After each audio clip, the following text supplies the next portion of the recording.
नर्मदे। हम लोग अभी मैया नर्मदा की पद परिक्रमा में 10 कन्नेश्वर तीर्थ में हैं।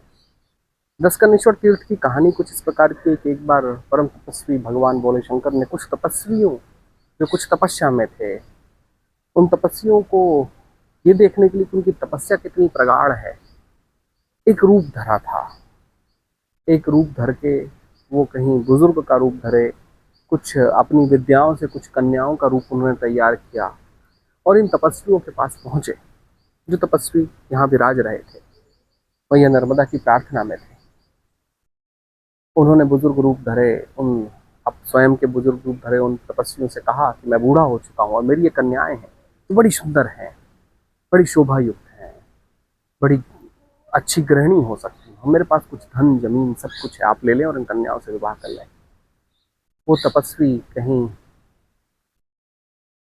अपनी तपस्या से थोड़े से च्युत हुए, कहीं उनके अंदर कहीं थोड़ा सा संसार जागा और भोले शंकर ने देखा कि नहीं, कहीं अभी ये किसी और रूप में हो रहे हैं, इनकी तपस्या भी प्रगाढ़ नहीं हुई। उसी क्षण उन्होंने उनको एक संदेश देते हुए जो साथ में कन्या लाई थी, उन कन्या में शिवरूप में परिवर्तित हो गई और एक बड़ा उपदेश उन तपस्वियों को दिया था।